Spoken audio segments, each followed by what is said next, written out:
నర్మద చాలా కోపంగా సాగర్ దగ్గరికి వచ్చి మన పెళ్లి ఎప్పుడైందో నీకు బాగా గుర్తుందా అని చెప్పేసి అయితే అడుగుతూ ఉంటుంది. ఆ మాటలు వినగానే అక్కడ ఉన్న సాగర్ అయితే ఒక్కసారిగా నవ్వి, ప్రతి భార్య దగ్గర భర్తకు వచ్చే ప్రాబ్లం ఇదే, నాకు అలాంటి ప్రాబ్లం రాకూడదనే నేను నిమిషాలతో సహా గుర్తుపెట్టుకున్నాను, ఎప్పుడో చెప్పమంటావా అని చెప్పేసి అయితే అంటూ ఉంటాడు.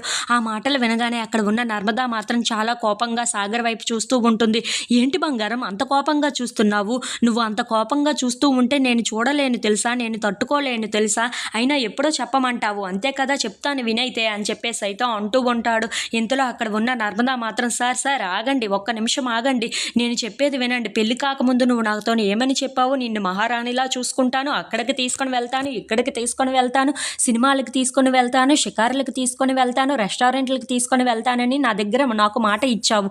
కానీ ఇప్పుడు నువ్వేం చేస్తున్నావు, ఇప్పుడు మనకి సుమారుగా పెళ్ళయి ఎన్ని రోజులు అవుతుంది అని చెప్పేసి అయితే అడుగుతూ ఉంటుంది.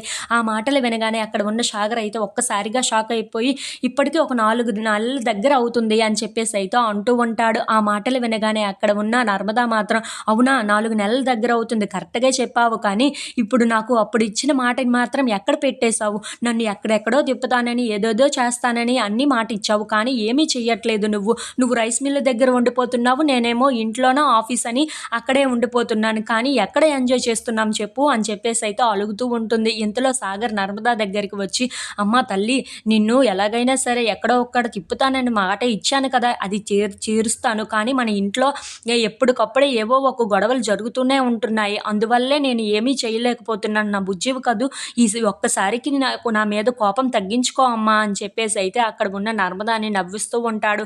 అది చూసి అక్కడ ఉన్న నర్మద అయితే కన్విన్స్ అవుతూ ఉంటుంది.